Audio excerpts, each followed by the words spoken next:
Okay, remember that they're changing my voice. So I'm downtown in Southfield, or not Southfield, it's actually Berkeley. I'm 12 Mile and Robin A.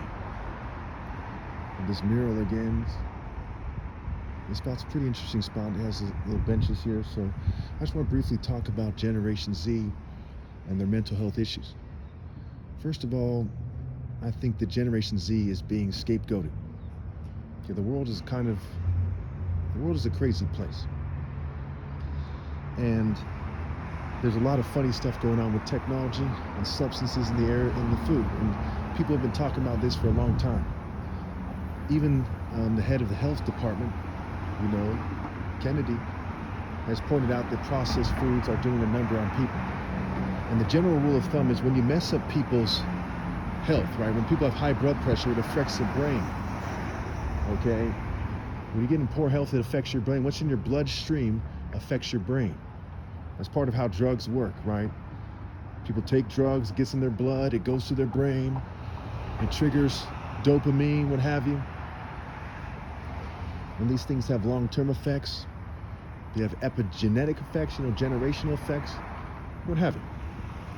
So part of the problem with everybody these days is genetic. And part of the problem has to do with the environment.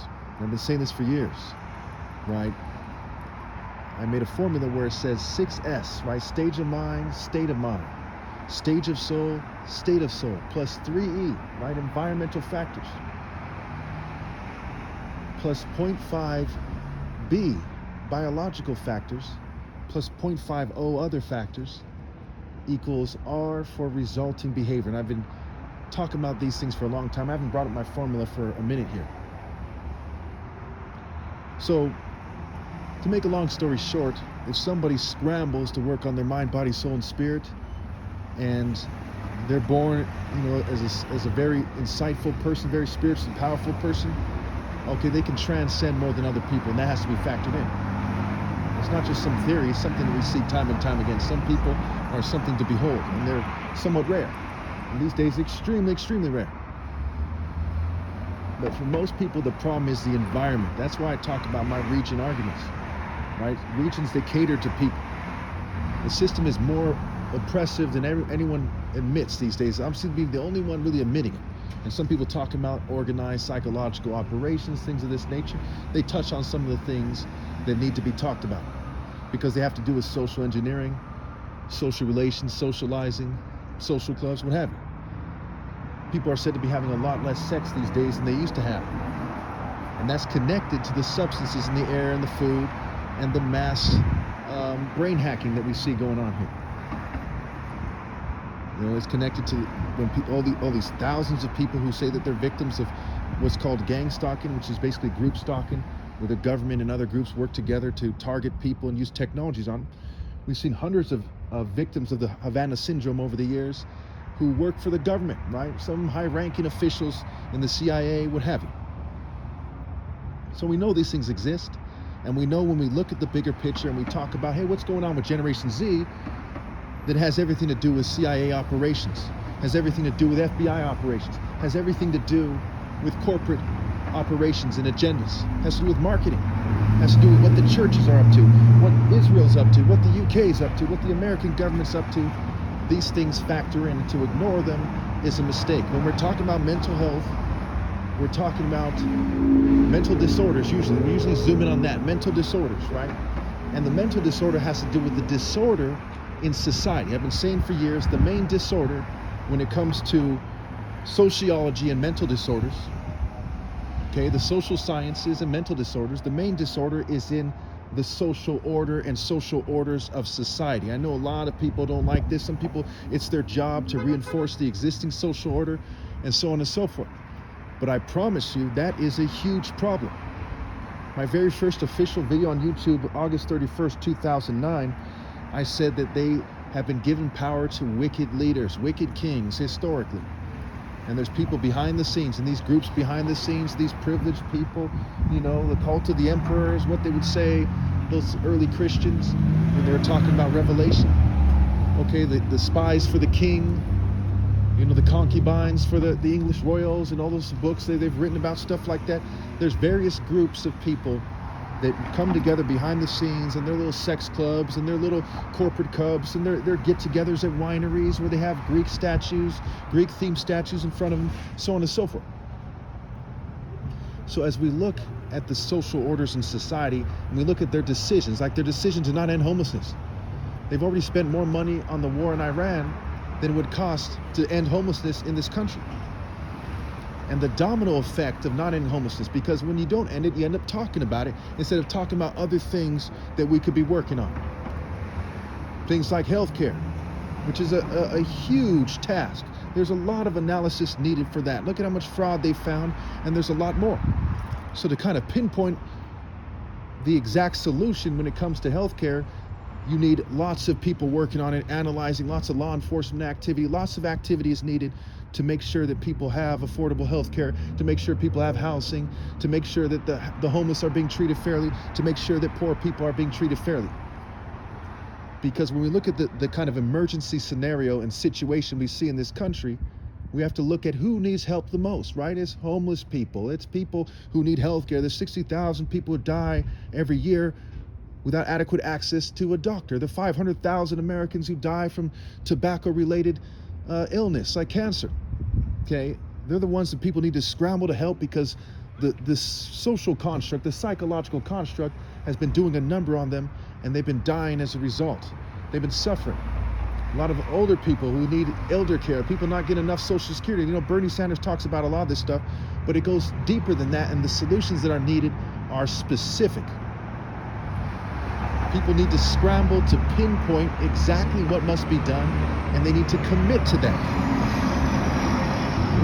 They need to scramble to treat people fairly. Because when you aren't being prudent in this regard, people die, people suffer.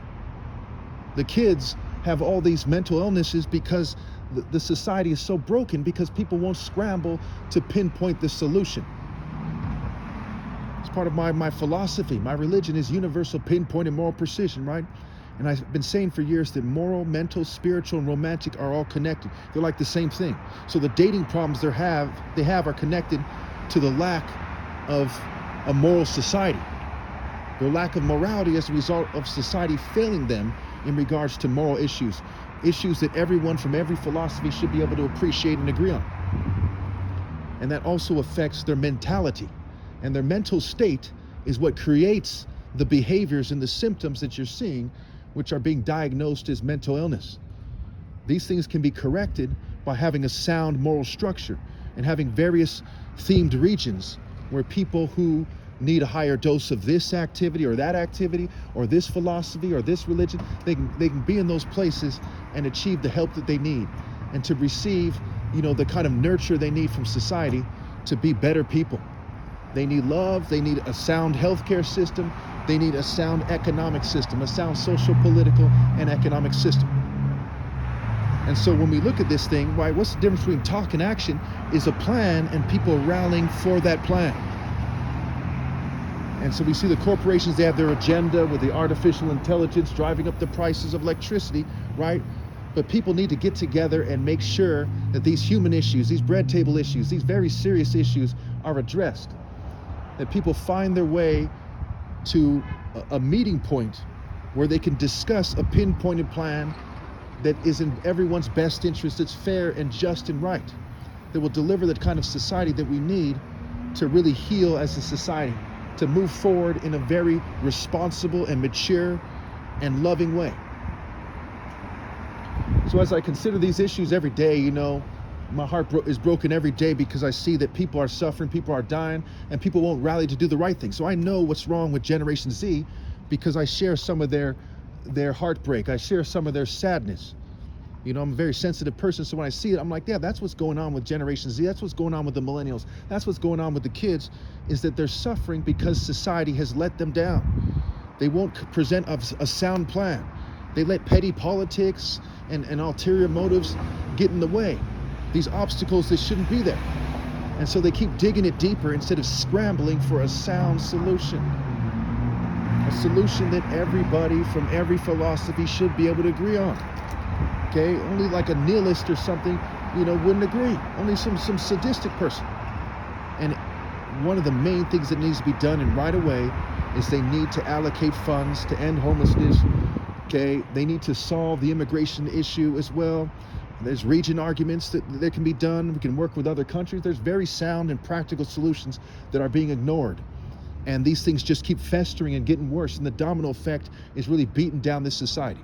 And we see that the problems that they've been talking about for a long time, right? Foreign relations with Iran, the Ukrainian war, the problems in Sudan and Nigeria, they don't get addressed because there's not a solid problem-solving process. Because the social orders are not scrambling to solve the problem.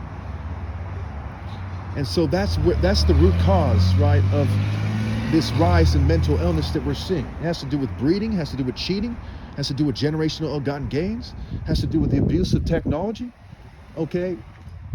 And it has to do with the disorder that we're seeing in regards to social order. You need an organized and responsible society. It takes a village to raise a child. It takes a responsible society to keep the children healthy, mentally and otherwise.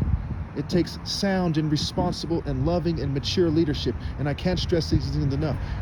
Wisdom, insight, sense, true love, righteousness, justice, okay, determination, these life principles, these monotheistic martial art principles that are essential, that are very essential when it comes to solving these problems.